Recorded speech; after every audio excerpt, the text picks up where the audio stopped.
الحمد لله الذي هدانا لهذا وما كنا لنهتدي لولا أن هدانا الله ونشهد أن لا إله إلا الله وحده لا شريك له ونشهد أن سيدنا ومولانا محمدا عبده ورسوله أما بعد فقد قال الله تبارك وتعالى في القرآن المجيد والفرقان الحميد فأعوذ بالله من الشيطان الرجيم بسم الله الرحمن الرحيم ومن يتق الله يجعل له مخرجا ويرزقه من حيث لا يحتسب وقال الله تبارك وتعالى في مقام آخر إنما يتقبل الله من المتقين صدق الله العظيم وصدق رسوله النبي الكريم ونحن على ذلك لمن الشاهدين الشاكرين والحمد لله رب العالمين اللهم صل على سيدنا محمد وعلى آل سيدنا محمد وأصحاب سيدنا محمد وبارك وسلم اللهم صل على سيدنا محمد وعلى آل سيدنا محمد وأصحاب سيدنا محمد وبارك وسلم اللهم صل على سيدنا محمد وعلى آل سيدنا محمد وأصحاب سيدنا محمد وبارك وسلم جزا الله عنا نبينا محمدا صلى الله تعالى عليه وسلم ما هو أهله واجب الاحترام حضرات علماء کرام معززین اور سامعین، اللہ رب العالمین کے لیے تمام تعریفیں ہیں کہ جس رب ذوالجلال نے ہم سب کو اپنے مقدس اور پاکیزہ گھر میں جمع ہو کر کچھ کہنے اور سننے کا موقع نصیب فرمایا۔ اللہ رب العالمین ہم سب کی اس آمد کو اور کہنے سننے کو اپنی بارگاہ میں قبول فرما کر ہم سب کے لیے ذخیرہ آخرت بنائے، اور دنیا میں جو کچھ بھی ہوتا ہے وہ اللہ کی توفیق ہی سے کوئی بندہ خدا اللہ رب العالمین کی حمد و ثنا، اس کی کبریائی، اس کی عظمتیں اور اس کی عبادت کر سکتا ہے۔ اگر توفیق خداوندی شامل حال نہ ہو تو انسان ایک قدم بھی اٹھا کر خدائے وحدہ لا شریک کے گھر کی طرف نہیں چل سکتا۔ اللہ رب العالمین نے اس پورے علاقے میں سے، اس پورے خطے میں سے جن کو چاہا، جن کو منتخب کیا، اپنے مقدس اور پاکیزہ گھر میں آ جانے کا انہیں موقع عطا فرمایا، توفیق عطا فرمائی، وقت نکالا، یہاں تشریف لائے۔ حضرات سامعین، رب ذوالجلال نے دنیا اس فانی کے اندر جتنے بھی انسان بنائے اور جتنی امتیں آئیں، وہ سارے کے سارے انسان ایسے تھے کہ جنہیں دنیا میں جینے کے لیے، زندگی گزارنے کے لیے بہت طویل وقت، طویل عمریں رب ذوالجلال نے عطا فرمائی تھی، لیکن جس خیر امت میں اللہ رب العالمین نے مجھے اور آپ کو پیدا کیا، اس امت کو رب ذوالجلال نے سابقہ امتوں کے مقابلے میں بہت کم عمر عطا فرمائی، لیکن اللہ رب العالمین نے اپنے پیارے حبیب رحمت دو عالم تاجدار مدینہ جناب محمد رسول اللہ صلی اللہ تعالی علیہ وسلم کے صدقے اور وسیلے سے اس امت کو اس کی زندگی کے اندر چند ایسے مواقع اور چند ایسے قیمتی لمحات اور چند ایسی راتیں اور چند ایسے دن عطا فرما دیے کہ جن راتوں میں اور جن ایام میں اور جن مواقع پر انسان تھوڑا سا عمل کر کے بہت بڑے ثواب کا مستحق ہو سکتا ہے۔ اللہ رب العالمین کی کرم نوازی ہے کہ اللہ رب العالمین نے اس امت کے لوگوں پر یہ احسان عظیم کا معاملہ فرمایا کہ اس امت کا کوئی فرد من جاء بالحسنۃ فلہ عشر امثالها کہ جو قیامت کے دن ایک نیکی لے کر آئے گا اللہ رب العالمین 10 گنا زیادہ اسے ثواب عطا فرمائیں گے. اور جو ایک نماز اپنے گھر کے اندر ادا کرتا ہے ایک نماز کا ثواب ملتا ہے. 5 نمازیں ادا کرتا ہے 50 نمازوں کا اسے ثواب دیا جاتا ہے. وہی نماز جامع مسجد کے اندر ادا کرتا ہے باجماعت تو 500 نمازوں کا اسے ثواب عطا کیا جاتا ہے. وہی نماز مسجد نبوی کے اندر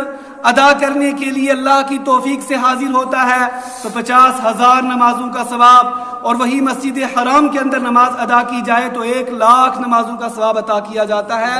اللہ رب العالمین کا یہ احسان ہے اس امت محمدیہ علیہ الصلاۃ والسلام پر. اور وہی نماز جو ہے مسواک کر کے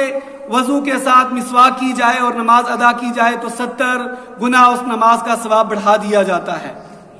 یہ اللہ کا احسان ہے. اللہ کرے کہ ہم ان تمام تر احسانات کے بدلے میں اپنے رب کے شکر گزار بندے بن کر زندگی گزارنے والے بن جائیں. حضرات سامعین، قرآن مقدس میں اللہ رب العالمین نے بے شمار آیات بینات میں تقوی کا ذکر فرمایا. چونکہ تقوی وہ عظیم ترین عنوان ہے اور وہ عظیم ترین موضوع ہے کہ جس موضوع پر بات کرنے کے لیے طویل وقت درکار ہے. اور قرآن مقدس کی جتنی آیات بینات ہیں ان آیات بینات کی میں سے اکثر آیات بینات کی ابتدا میں اور ان کی انتہا پر اللہ رب العالمین نے اپنے بندوں کو اپنا خوف اور خشیت اپنے دل میں رکھنے کی طرف راغب کیا ہے. اور قرآن مقدس کی جس آیت بینہ کی آپ کے سامنے تلاوت کی گئی اللہ رب العالمین نے اس آیت بینہ میں ارشاد فرمایا انما یتقبل اللہ من المتقین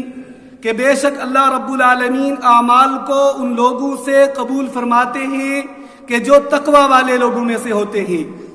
جن کے دل کے اندر اللہ کا خوف ہوتا ہے، اللہ کی خشیت ہوتی ہے. حضرت عمر رضی اللہ تعالیٰ عنہ خلیفہ دوم خلیفہ ثانی ایک صحابی رسول سے تقوی کی جو ہے وہ سلسلے میں پوچھتے ہیں کہ تقوی کیا ہے، تو انہوں نے بہت آسان الفاظ میں حضرت عمر رضی اللہ تعالیٰ عنہ جیسے جلیل القدر صحابی رسول کو بتایا کہ تقوی یہ ہے کہ تمہارا گزر کبھی کسی خاردار جھاڑی میں سے ہوا ہے. تو حضرت عمر رضی اللہ تعالیٰ عنہ نے کہا کہ ہاں میرا گزر خاردار جھاڑی کے اندر ہوا اور میں اس انداز کے ساتھ اس جھاڑی میں سے نکلتا ہوں کہ میں اپنے کپڑوں کو اپنے جسم کے اعضاء کو بچا کر نکلنے کی کوشش کرتا ہوں.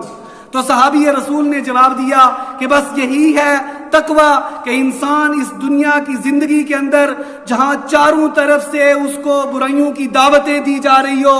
اور نفس بھی شیطان بھی اس کو اس کے رب کی نافرمانیوں کے لیے ابھار رہے ہوں اور وہ اللہ کے رسول کا خیال اپنے دل کے اندر سمائے ہوئے اپنے رب کا خوف اپنے دل میں رکھتے ہوئے اللہ کے احکامات کو نبی رحمت علیہ الصلوۃ والسلام کے طریقوں کے مطابق جو ہے وہ پورا کرنے والا بن جائے، یہ ہے تقوی. حدیث کے اندر جناب محمد رسول اللہ صلی اللہ علیہ وسلم کا فرمان ہے خیر الامور اوسطها کہ تمام امور کے اندر بہتر طریقہ یہ ہے کہ انسان میانہ روی کے ساتھ چلے. افراط و تفریط کی ذرہ برابر بھی شریعت اسلامیہ کے اندر کوئی گنجائش نہیں ہے. قرآن مقدس کی اس آیت میں اللہ رب العالمین نے فرمایا کہ اللہ رب العالمین ان لوگوں کے اعمال صالحہ کو قبول فرماتے ہیں کہ جن کے دلوں کے اندر اللہ کا ڈر ہوتا ہے. اور مجھے اس موقع پر حضرت ثوبان رضی اللہ تعالیٰ عنہ کی وہ روایت یاد آتی ہے جو امام ترمذی علیہ رحمہ نے اپنی کتاب میں نقل کی کہ حضرت ثوبان فرماتے ہیں کہ جناب محمد رسول اللہ صلی اللہ تعالیٰ علیہ وسلم نے ارشاد فرمایا کہ کل قیامت کے دن بہت سارے وہ لوگ کہ جن کی نیکیاں مثل پہاڑوں کے ہوں گی لیکن اگر تنہائی کے عالم میں وہ اللہ کے بندے جو ہے وہ اللہ کا دل کے اندر دھیان اور توجہ لا کر گناہوں سے نہیں بچتے ہوں گے گے تو اللہ رب العالمین ان کی بڑی بڑی نیکیوں کو ہباء منصورا کر دیں گے. ان کی نیکیوں کی کوئی حیثیت جو ہے وہ قیامت کے دن نہیں ہوگی، اس لیے کہ وہ اجتماعی زندگی کے اندر اللہ رب العالمین کی طرف متوجہ رہتے تھے، قرآن کی تلاوت کرتے تھے، کہتے تھے، سنتے تھے، لیکن جب ان کی تنہائی کا عالم آتا تھا ان کے دلوں کے اندر اللہ کا دھیان نہیں آتا تھا اور کوئی گناہ کر گزرتے تھے. اس کی وجہ سے کل قیامت کے دن ان کی نیکیوں کو ضائع اور برباد کر دیا جائے گا. تو اللہ رب العالمین ان لوگوں کے اعمال صالحہ کو قبول فرماتے ہیں کہ جن کے دلوں کے اندر اللہ رب العالمین کا خوف اور خشیت ہوتا ہے. پورا قرآن اس بات پر گواہ ہے. حضرات صحابہ کرام رضوان اللہ تعالی علیہم اجمعین کی زندگی کو قرآن نے بیان کیا تو سورہ نور کے اندر رب ذوالجلال نے فرمایا رجال لا تلہیہم تجارۃ ولا بیع عن ذکر اللہ واقام الصلاۃ وایتاء الزکاۃ. اے محمد عربی صلی اللہ تعالی علیہ وسلم کتنی خوش قسمت ہے آپ کی امت کہ آپ کی امت میں رب ذوالجلال نے ایسی جماعت پیدا کی ہے، ایسے لوگ پیدا کیے ہیں کہ نہ ان کی تجارت، نہ ان کی خرید و فروخت اور نہ ان کی بیع و شراء کے اوقات ان کو اللہ کی یاد سے روکتے ہیں، اور نماز قائم کرنے سے اور زکوٰۃ ادا کرنے سے ان کی مشغولیات ہرگز نہیں روکتی. اور اس کی وجہ کیا ہے؟ یخافون یومن، کہ وہ حضرات صحابہ کی جماعت، وہ اہل ایمان کی جماعت ایک ایسے دن سے ڈرتی ہے کہ یخافون یومن تتقلب فیہ القلوب والابصار، کہ جس دن دل دہل جائیں گے اور آنکھیں باہر کو آ جائیں گی. وہ حضرات صحابہ ان کے دلوں کے اندر قیامت کا خوف، آخرت کا خوف ہے، اللہ رب العالمین کی خشیت سے اور اللہ کے خوف سے ان کے دل لبریز ہیں. اس لیے دنیا کے اندر ان کا کاروبار ان کو اللہ کے سامنے سجدہ ریز ہونے سے اور وقت کے اوپر نماز کے ادا کرنے سے اور زکوٰۃ کے ادا کرنے سے ہرگز ان کی تمام تر یہ مشغولیات ان کو نہیں روکتی ہے. اس لیے کہ ان کے دلوں کے اندر اللہ رب العالمین کا خوف ہوتا ہے. اور قرآن مقدس کے اندر اللہ رب العالمین نے حضرات انبیاء علیہ السلام کی امتوں کے جو ہے وہ حالات کو ذکر کیا، اور ان تمام انبیاء علیہ السلام میں سے حضرت یوسف علیہ السلام کے ذکر خیر کو قرآن نے احسن القصص کہا. نحن نقص علیک احسن القصص. وہ چونکہ حسین و جمیل تھے، حسن والے تھے. حسن یوسف دم عیسیٰ ید بیزاداری آنچ خوبہ ہما دارن تو تنہا داری. جو تمام تر خوبیاں رب ذوالجلال نے تمام انبیاء علیہ السلام کو عطا فرمائی تھی وہ جناب محمد رسول اللہ صلی اللہ تعالی علیہ وسلم کی ذات اقدس کے اندر مجتمع کر دی تھی. وہ حسین و جمیل حضرت یوسف علیہ السلام، ان کے واقعے کو قرآن احسن القصص کہتا ہے. اللہ رب العالمین نے بڑی تفصیل کے ساتھ قرآن مقدس کی سورہ یوسف میں ان کے واقعے کو بیان کیا کہ بھائیوں نے کنویں کے اندر ڈالا، اقتلوا یوسف او اطرحوه ارضا، کہ ان کو قتل کر دیا جائے یا زمین کے اندر موجود کسی کنویں کی تاریکیوں کے حوالے کر دیا جائے. لیکن جس کا اللہ ہوتا ہے دنیا کی کوئی طاقت اس کو نیست و نابود نہیں کر سکتی. حضرت یوسف علیہ السلام کنویں کے اندر چلے گئے اور ایک وقت آیا کہ حضرت یوسف علیہ السلام کو وجاءت سیارۃ فارسلوا واردہم فادلی دلوا، ایک قوم کے لوگوں نے ڈول ڈال کر حضرت یوسف علیہ السلام کو نکال لیا. پھر وقت آیا زلیخا نے حضرت یوسف علیہ السلام کو گناہ کی طرف راغب کرنے کی کوشش کی، لیکن اللہ رب العالمین کے سامنے حضرت یوسف علیہ السلام نے دعا کی، قال رب السجن احب الی مما يدعوننی الیہ. اے میرے رب ذوالجلال، جس گناہ کے ارتکاب کے لیے یہ عورتیں مجھے دعوت دیتی ہیں، میرے لیے اس سے قید خانے کے اندر چلے جانا، قید خانے کے اندر جا کر زندگی کے ایام کا بسر کرنا اس گناہ کا ارتکاب کرنے سے زیادہ بہتر ہے. حضرت یوسف علیہ السلام نے جیل خانے کے اندر جانا پسند کر لیا، لیکن گناہ کے ارتکاب سے جو ہے وہ اپنے آپ کو اللہ کی توفیق کے ساتھ بچا لیا.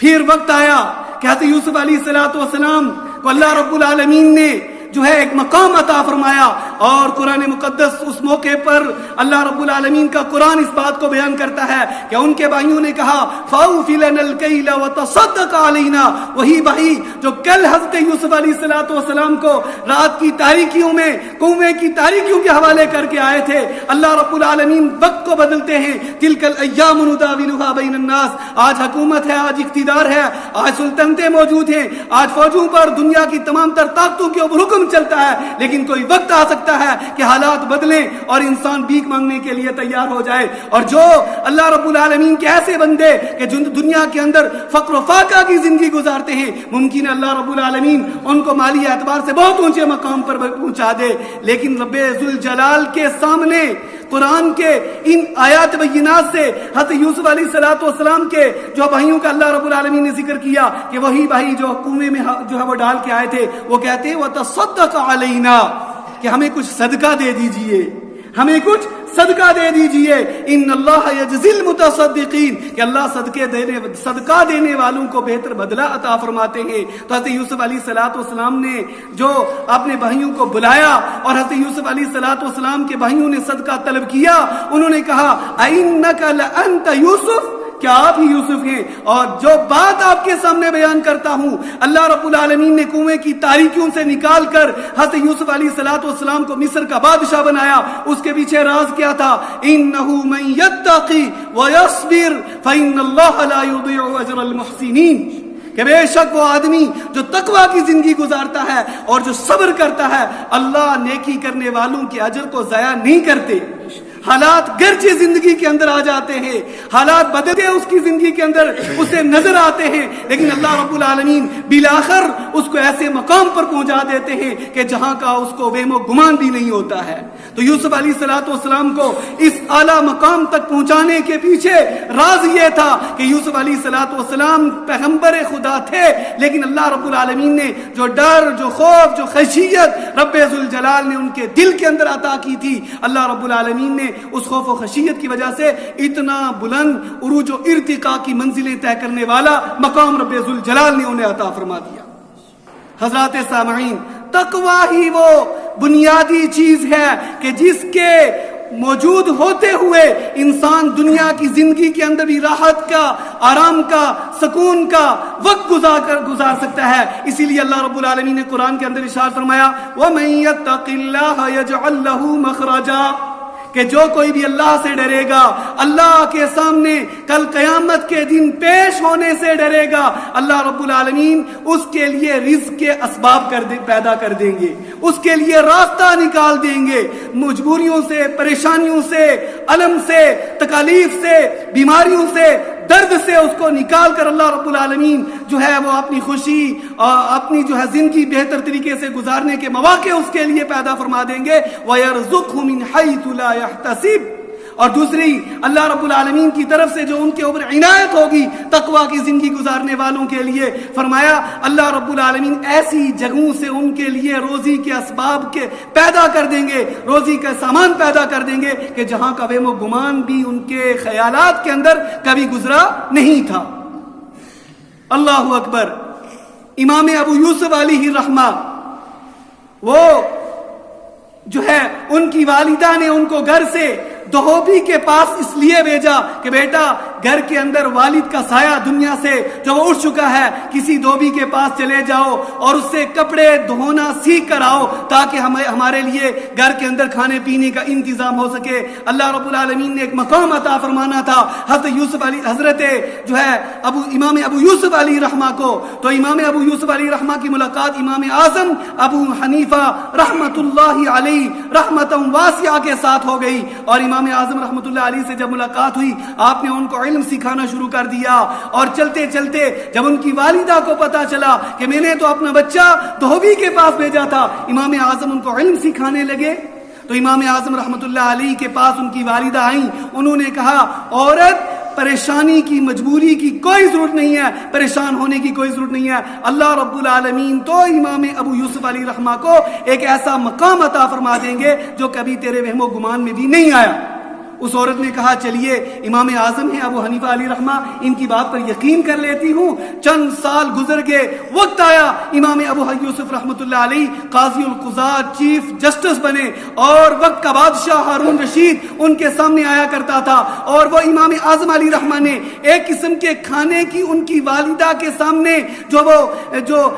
خوشخبری تھی کہ ایک ایسا وقت آئے گا کہ امام ابو یوسف علیہ رحمہ اس طرح کا کھانا کھایا کریں گے. تو ہارون رشید نے امام ابو یوسف علیہ رحمہ سے جو ہے کہا کہ میرے گھر میں کبھی کبھی اس طرح کا کھانا میرے لیے بنتا ہے، لیکن تمہارے لیے تمہارے علم کی وجہ سے اور تقوی کی وجہ سے میں نے اپنے گھر کے اندر آرڈر کیا ہے کہ اس طرح کا کھانا تمہارے لیے ہر دن آیا کرے گا۔ امام ابو یوسف علیہ رحمہ کو یہ مقام جو رب ذوالجلال نے عطا کیا وہ تقوی کی بنیاد پر اور علم کی بنیاد پر عطا کیا۔ حضرات سامعین، یہ تقوی صرف دنیا ہی کے اندر کام نہیں آئے گا اور آخرت میں بھی ہر موقع پر تقوی کی ضرورت پڑے گی، اور تقوی سے اعمال کے اوپر، انسان کی زندگی کے اوپر جو اثرات مرتب ہوتے ہیں، اللہ رب العالمین نے اسی قرآن مقدس کی سورت کے جو ہے ایک آیت کے اندر ارشاد فرمایا وَمَن يَتَّقِ اللَّهَ يُكَفِّرْ عَنْهُ سَيِّئَاتِهِ، کہ جو اللہ سے ڈرے ہر چیز میں اعمال کرتے ہوئے کہ نہ معلوم میرا یہ عمل اخلاص کے ساتھ ہے یا نہیں، یہ عمل اللہ کے ہاں قبول ہو کر میری آخرت کی میں نجات کا ذریعہ بنے گا یا نہیں بنے گا، نہ معلوم دل کے کسی کونے کے اندر ذرہ برابر بھی ریا یا دکھلاوے کا اگر جو ہے وہ کوئی قطرہ موجود ہوا تو کل قیامت کے دن اللہ کے سامنے رسوائی نہ اٹھانی پڑ جائے۔ اللہ رب العالمین نے قرآن مقدس کی اس آیت میں فرمایا جو کوئی بھی اللہ کے سامنے اللہ سے ڈرتا ہے، اللہ رب العالمین نے فرمایا یکفر عنہ سیئاتہ، اللہ اس کے گناہوں کو معاف فرما دیتے ہیں، وَيُعْظِمْ لَهُ، اللہ رب العالمین اس کے لیے اس کا تقوی کی وجہ سے اللہ رب العالمین دیگر اعمال کے مقابلے میں اس کو اس تقوی کی وجہ سے اتنا بڑا اجر عطا فرماتے ہیں کہ جس کا اس کے دل کے اندر جو ہے اس کے دماغ کے اندر وہم و گمان بھی نہیں گزرا ہوتا۔ مثلاً آپ ایک ہی ترازو کے اندر مٹی کو تولیں، 1 من مٹی نکلے، اور اسی ترازو کے اندر آپ لوہے کو تول لیں تب بھی 1 من، لیکن اسی ترازو کے اندر یا جو آلات بنائے جاتے ہیں سونے اور چاندی کو جو وہ تولنے کے لیے، ان کے اندر اگر چاندی کو اور سونے کو تول لیا جائے تو پھر سونے اور چاندی کی جو قیمت ہوتی ہے وہ مٹی اور لوہے کی قیمت نہیں ہوتی۔ اللہ رب العالمین تقوی کی وجہ سے اعمال پر ملنے والے اجر کو اس قدر بڑھا دیتے ہیں۔ اللہ رب العالمین نے قرآن مقدس کے اندر ہر چیز کی حد بندی بیان کی، لیکن جہاں تقوی کا ذکر آیا فرمایا فَاتَّقُوا اللَّهَ مَا اسْتَطَعْتُمْ، اے لوگو اللہ سے اتنے ڈرو، اللہ سے اتنے ڈرو، ہر وقت ہر جو ہے موقع پر، اجتماعی زندگی میں، انفرادی زندگی میں، گھریلو زندگی میں، سفر کے حالات میں، کام کرتے ہوئے، جہاں کہیں بھی انسان ہو، انسان کے دل کے اندر اللہ کا خوف ہو، اللہ کی خشیت ہو کہ جو کام بھی کر رہا ہوں رضائے الہی اس سے مطلوب ہے اور میرا اللہ مجھے دیکھ رہا ہے، میرا اللہ اس کی وجہ سے میرے اس عمل کی وجہ سے میری آخرت کو کامیاب کر دے، اس کا استحضار انسان کے دل کے اندر ہو تو اللہ رب العالمین اتنا بڑا اجر عطا فرماتے ہیں کہ انسان کے خیالات کے اندر بھی وہ اجر آ سکتا نہیں۔ تو حضرات سامعین، اللہ رب العالمین ہم سب کو تقوی کی زندگی گزارنے کی توفیق عطا فرمائے۔ قرآن مقدس کے اندر ایک مقام پر اللہ رب العالمین نے فرمایا وَسَارِعُوا إِلَى مَغْفِرَةٍ مِّن رَبِّكُمْ وَجَنَّةٍ عَرْضُهَا السَّمَاوَاتُ وَالْأَرْضُ، کیا لوگو دوڑو اس جنت کی طرف کہ جس جنت کو رب العالمین نے تقوی والوں کے لیے تیار کیا ہے، اور وہ جنت کیسی ہے؟ عرضها السماوات والارض، کہ اس کی چوڑائی زمین و آسمان کے برابر ہے، اعدت للمتقین، وہ جنت رب ذوالجلال نے متقی لوگوں کے لیے، پرہیزگار لوگوں کے لیے تیار کی ہے۔ اور دوسرے مقام پر اللہ رب العالمین نے فرمایا ان للمتقین مفازا،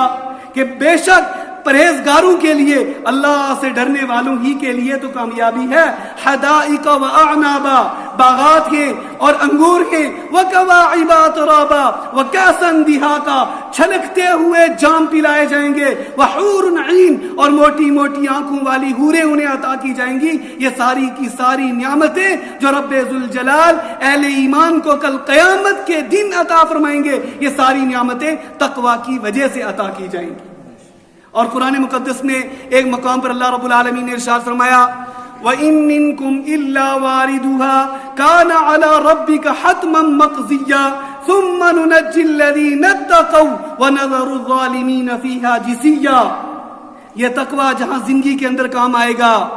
روزی میں برکتیں، گناہوں کا معاف ہونا، ثواب کا زیادہ ملنا، اور روزی کا اللہ رب العالمین کے فضل و کرم سے ایسی جگہوں سے اس کے لیے مہیا ہو جانا کہ جہاں کے بارے میں کبھی اس کی سوچ بھی نہیں تھی. قبر میں تقوی کام آئے گا. موت کے وقت تقوی کی وجہ سے, اللہ کے خوف اور خشیت کی وجہ سے ایمان کی موت نصیب ہوگی, اور قبر میں جناب محمد رسول اللہ صلی اللہ علیہ وسلم کا دیدار نصیب ہوگا. اور پھر جب قرب قیامت کے دن اہل ایمان کو بھی اور دنیا کے ہر اس انسان کو جس نے دنیا کے اندر آ کر چند سانس گزارے ہوں گے, ان تمام تر انسانوں کو جو ہے پل صراط سے گزارا جائے گا. وَإِن مِّنكُمْ إِلَّا وَارِدُهَا, تم میں سے ہر ایک کو اس پل کے اوپر سے گزرنا پڑے گا. وہ پل کتنا باریک ہوگا, اس طرف جانے کا موقع نہیں ہے. فرمایا کان علی ربک حتما مقضیا, اے محمد عربی صلی اللہ تعالی علیہ وسلم, یہ فیصلہ رب ذوالجلال نے کر لیا ہے کہ ہر ایک کو پل صراط سے گزرنا ہے. لیکن ہم پار کس کو لگائیں گے, بیڑا کس کا پار کریں گے, کامیاب کس کو بنائیں گے, اور جنت کی نعمتوں سے کس سے نوازا جائے گا. اللہ رب العالمین نے فرمایا کہ ثم ننجی, پھر ہم نجات دیں گے, بچا لیں گے ان لوگوں کو, الذین اتقوا, کہ جو اللہ کا ڈر اپنے دل کے اندر رکھ کر, اللہ کا دھیان رکھ کر, اللہ کی طرف متوجہ ہو کر جنہوں نے اپنی زندگی کے ایام بسر کیے ہوں گے, انہیں اللہ رب العالمین اس پل صراط کے راستے کو ان کے لیے آسان فرما دیں گے. وَنَذَرُ الظَّالِمِينَ فِيهَا جِثِيًّا, اور فرمایا کہ اور ظالموں کو اس پل سے گرا دیا جائے گا. لیکن تقوی کی وجہ سے اللہ رب العالمین اہل ایمان کو جنت کی اعلیٰ نعمتوں سے نواز دیں گے. حضرات سامعین, روزی میں برکتیں. آج دنیا کا ہر انسان چاہتا ہے کہ میری روزی کے اندر برکت ہو جائے, مجھے جو ہے وہ رہنے کے لیے اچھا مکان مل جائے اور پہننے کے لیے اچھا لباس مل جائے. اللہ رب العالمین نے قرآن مقدس کی اس آیت میں بھی اور دوسرے مقامات پر بھی اللہ رب العالمین نے فرمایا وَمَا مِن دَابَّةٍ فِي الْأَرْضِ إِلَّا عَلَى اللَّهِ رِزْقُهَا وَيَعْلَمُ مُسْتَقَرَّهَا وَمُسْتَوْدَعَهَا. اس کائنات میں بسنے والا ہر انسان, ہر جو ہے وہ چیز کہ جس کو اللہ رب العالمین نے جس کے جسم کے اندر روح ڈالی ہے, وہ تمام تر چیزیں اللہ رب العالمین نے ان کی روزی کے جو ہے وہ اسباب کو دنیا کے اندر پیدا کر دیا ہے, اور ان تمام کو اللہ رب العالمین اپنی شان رحمت سے روزی عطا فرماتے ہیں. روزی میں برکتیں کیسے آئیں گی؟ جب انسان اللہ کا خوف اپنے دل کے اندر رکھ کر خشیت والے دل کے ساتھ عبادات کے اندر منہمک رہے, اور اس کے معاملات میں جو ہے جب دوسروں کے ساتھ لین دین کا معاملہ ہو تو انسان کو اس بات کا استحضار ہو کہ میرا اللہ دیکھ رہا ہے. نماز کا وقت آئے تعبد اللہ کأنک تراہ, اے محمد عربی صلی اللہ علیہ وسلم کے امتی, تو اللہ کی عبادت اس طرح کر گویا کہ تو اسے دیکھ رہا ہے. فإن لم تکن تراہ فإنہ یراک, اگر یہ تیرے دل کے اندر یہ خیال نہ گزرے تو پھر یہ خیال لے آیا کر کہ تو اپنے رب کو دیکھ رہا ہے. حضرات سامعین, ہر چیز کے اندر, زندگی کے ہر موقع پر, ہر مقام پر, جہاں جہاں انسان اپنے دفتر میں, اپنے دفتر کی کرسی پر, استاذ کی جو ہے مسند کے اوپر, طالب علم کی حیثیت سے جو جس جگہ ہے, ہر ایک اس بات کا محتاج ہے, ضرورت مند ہے کہ اس کے دل کے اندر اللہ کا خوف آ جائے, اللہ کی خشیت آ جائے. دنیا کے اندر آپ دیکھتے ہیں کہ سابقہ دور کے مقابلے میں آج کے دور میں جتنی پولیس اور فوج موجود ہے, شاید ہی دنیا میں خدا کی زمین اور آسمان میں کے درمیان بسنے والی مخلوقات میں اتنی فوج اور اتنی پولیس اور اتنے دنیا کے بہترین طریقے سے انتظامات چلانے والے حکمران دیکھے ہوں. لیکن اس کی وجہ کیا ہے کہ پھر بھی جو ہے وہ جرائم کی جو ہے وہ کے اندر اضافہ ہی ہوتا چلا جا رہا ہے. سامعین محترم, اگر معاشرے کے اندر اللہ کا خوف انسانوں کے دل کے اندر آ جائے تو دنیا کی کوئی طاقت جو ہے اس کو گناہ کے اندر کے لیے ابھار سکتی نہیں. دنیا کی کوئی طاقت اس سے کوئی گندا کام نہیں کروا سکتی, اس لیے کہ وہ بندہ خدا ہمیشہ اپنے دل کے اندر اپنے رب کا خوف رکھتا ہے کہ میرا اللہ مجھ سے راضی ہو جائے, میں یہ کام اس لیے کرتا ہوں. اور جو جس حالت میں ہے اپنے رب کا شاکر بن کر زندگی گزارے کہ اللہ آپ کا احسان ہے کہ آپ نے اپنی شان رحمت سے مجھے مومن بنایا, ایمان والا بنایا, ایمان والی ماں کے گھر کے اندر پیدا کیا, ایمان والے ماحول کے اندر اللہ رب العالمین نے پیدا کیا. شاکر بن کر زندگی گزاریں گے. لئن شکرتم لازیدنکم, اگر تم شکر گزار بن کر زندگی گزارو گے تو ہم نعمتوں کے اندر اضافہ کر دیں گے. اور اگر کسی موقع کے اوپر انسان کی زندگی کے اندر کچھ حالات آ جائیں, مصائب آ جائیں, پریشانیاں اس سے گھیر لیں, بیماریوں کے اندر مبتلا ہو جائے, تو صبر کے علاوہ کوئی چارہ کار نہیں ہوتا ہے. تو انسان صبر کے ساتھ زندگی گزارے. اسی لیے کہ قرآن مقدس کے اندر اللہ رب العالمین نے ہر عمل پر ملنے والے ثواب کو بیان کیا، لیکن جہاں صبر کا ذکر کیا رب ذوالجلال نے وہاں فرمایا انما یوفی الصابرون اجرهم بغیر حساب، کہ اللہ رب العالمین قیامت کے دن صبر کرنے والوں کو اجر جو عطا فرمائیں گے وہ بغیر حساب کے ہوگا. اس کی کوئی حد بندی قرآن نے نہیں بیان کی کہ جو ہے صبر کرنے والوں کو اتنا اجر دیا جائے گا، اتنا بدلہ دیا جائے گا. فرمایا بغیر حساب، بغیر حساب کے صبر کرنے والوں کو اللہ رب العالمین بدلہ عطا فرمائیں گے. اللہ تعالیٰ نے نعمتوں سے نوازا ہے تو نعمتیں ان میں اضافہ کرنے کے لیے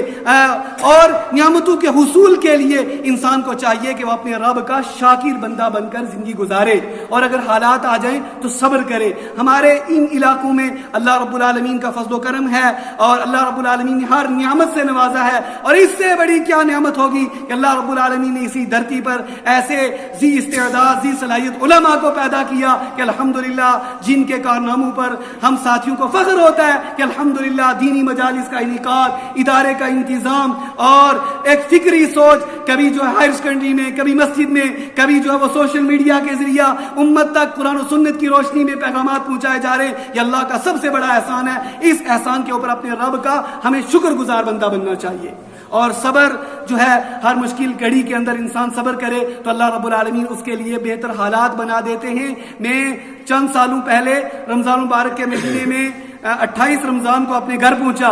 میں اس وجہ سے یہ بات میرے ذہن میں آ گئی اور میں یہ سناتا ہوں کہ ہمارے اسی معاشرے میں اور ہمارے انہی علاقوں میں، انہی بستیوں میں چند ایسے لوگ رہتے ہیں، خدائے وحدہ لا شریک کی قسم اگر ان کی حالت زار کو سنا دیا جائے تو دل جو ہے وہ خون کے آنسو رونے پر تیار ہو جائے.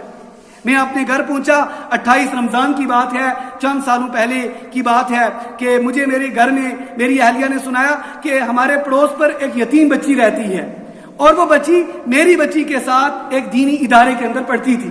جب عید کا موقع آیا تو عید کے موقع پر اس یتیم بچی نے میری بچی سے کہا کہ تم ایسا کرو کہ چونکہ عید کا موقع آ رہا ہے، گھر کے اندر والد کا سایہ موجود ہوتا ہے، بچوں کے لیے بہت اچھے کپڑے لائے جاتے ہیں، پہنانے کا، کھلانے پلانے کا انتظام کیا جاتا ہے، مہمان ان کے گھروں کے اندر آتے ہیں، اچھی طرح جو ہے وہ ان کی ضیافت کی جاتی ہے. میرے گھر کے اندر یہ سارے اسباب نہیں ہیں. میری بیٹی سے اس نے کہا کہ تم ایسا کرو کہ تم 300 روپے کے اندر میرا برقع خرید لو اور مجھے یہ پیسے دے دو تاکہ عید کی خوشیوں میں میں بھی شریک ہو جاؤں.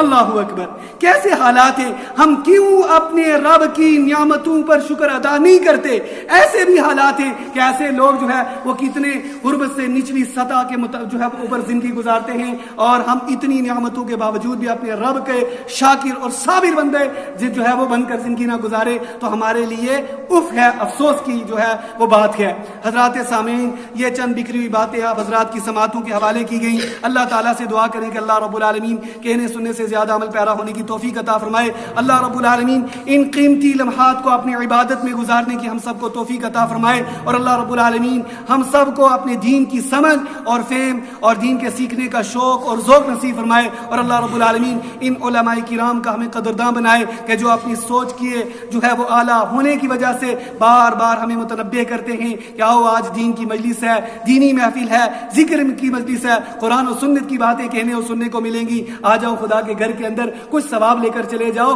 اور اس کا جب قیامت کے دن ہمارے آنکھوں کے سامنے یہ نامہ اعمال آئیں گے تو اس وقت جو ہے انسان سوچے گا ہائے کاش کے دنیا کی زندگی کے اندر کچھ اور دینی مجالس کے اندر شرکت کر لی ہوتی اور آج بہت اونچا مقام جنت کے اندر نصیب ہو جاتا. ایک مرتبہ دنیا کے اندر سبحان اللہ کہنے کا اتنا بڑا ثواب ہے کہ ایک مرتبہ جس نے سبحان اللہ کہہ دیا اللہ رب العالمین بہت بڑا مقام جنت کے اندر اسے عطا فرمائیں گے. دنیا کی زندگی کا یہ لمحہ بہت قیمتی، نہایت ہی قیمتی اور بہت زیادہ قیمتی ہے. ایک لمحہ بھی اگر ضائع ہو گیا، اور قرآن مقدس چونکہ بات طویل ہو جائے گی صرف ایک بات کر کے اپنی جو ہے وہ گفتگو کو ختم کرتا ہوں. قرآن مقدس نے سورہ جو ہے وہ واقعہ کے اندر کل قیامت کے دن کے حالات کو بیان کیا، اور سورہ آراف میں اللہ رب العالمین نے اہل جنت کا ذکر فرمایا، اہل جہنم کا ذکر فرمایا، اور بیچ میں اصحاب الاعراف کو قرآن نے بیان کیا.